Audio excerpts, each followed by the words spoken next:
ladies, and welcome to another edition of Thoughtful Thursday. Tamika and I, as many of you probably know, are in a season, and that means that we have a lot going on, and oftentimes that can be correlated to high levels of stress. And so what we wanted to talk about today is ways that we can help mitigate stress, because there are a lot of decisions that we're making. We are literally waking up at 5 in the morning and sometimes working until 10 at night. And so we recognize that this is not sustainable. This is not that quintessential work-life balance that we always strive for, and that's okay. Sometimes life just requires you to, pull up the bootstraps and dig deep. And so these are some of the ways that we help ourselves mitigate stress in these really busy, quote unquote, or productive, as we like to call them, seasons. So one of the ways that can really help us combat stress is the way that we approach stress. And I think a lot of us have heard a lot in the media and other things that stress is a killer, which is very true. And that's the level of chronic stress that is always being perpetuated. And we never have that time to kind of bring ourselves back down into that state of equanimity. So when we get into that state of cortisol-inducing constant levels of stress, our body starts to hit that adrenal fatigue, when we never have time to reach back into that state of rest and digest. And so here are some ways that you can help ensure that you are giving your body the armor, the strength that it needs to really excel in these seasons of life. The first and foremost, which Tamika and I are of course huge fans of, is eating a really well-balanced, nutritious diet. This is one that is packed full of fresh fruits and vegetables, whole grains, and clean sources of protein. And the reason this is so important, especially in these really busy, productive seasons, is because all of these things have anti-inflammatory properties. This is going to ensure that you have lots of really good, clean sources of energy without having those energy slumps and dips like we would see from processed foods.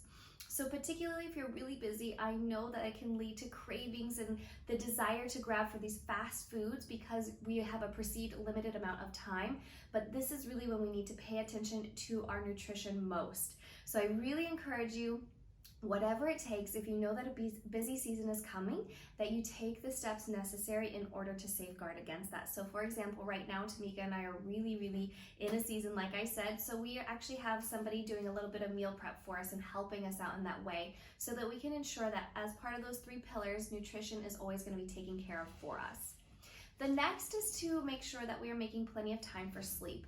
I think there can be a huge temptation when we're really busy to steal away from those hours of the night, or perhaps even when we do get to bed, our mind is turning and the wheels are burning and we're thinking about all the things we need to do, where we need to go, and it's really hard to decompress and get down to that state of equanimity. So one of our suggestions for this is, of course, to really implement that evening routine.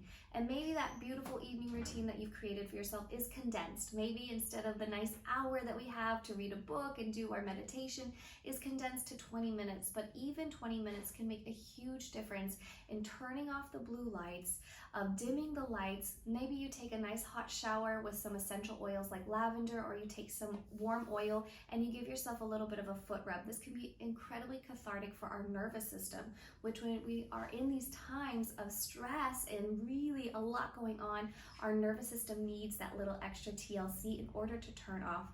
Another thing that I love doing is having a journal by my bed, particularly in the season of creativity and we are creating constantly. All these thoughts will pop into my head, and if I'm holding onto them so tight, I find it really keeps me up at night. Another phrase that I've started to remind myself, which comes from one of our beautiful members, Esty, who's a fellow tribe sister, says, I honor myself and I trust myself to remember this. And just that little bit of a mental exhale can be very powerful in order to let us release all these thoughts that are keeping us up at night. The next one that I would love to encourage you guys to dive in deeper to, which of course is near and dear to my heart, is meditation and yoga. These mindful practices can really help us lower quicker. It's like a little shortcut, a cheat code. We all love those, right? So those kind of practices can help us lower into that parasympathetic or that rest and digest state even quicker. So I know when we're really busy, we're tempted to cut things as much as possible and say, okay, I don't have time for a morning routine. I don't have time for this.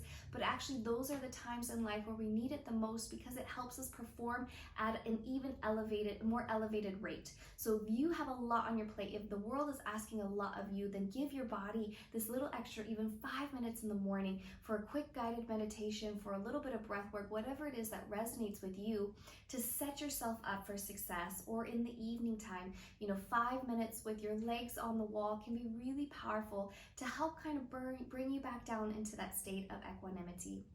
So ladies, these are 3 quick tips that you can utilize to help you really start to armor yourself for these busy seasons and really recognize that it is okay to be busy as long as we really approach it with kindness and compassion, as we see a light at the end of the tunnel, and that we do all the internal and external work we possibly can to put our health and wellness at the foundation of everything that we do, so that when we get to that proverbial cross of the finish line, when we see that light at the end of the tunnel, it doesn't result in total burnout for yourself. And that means that we can recover quicker and get back into that state of balance. So thank you for joining. We'll see you next time.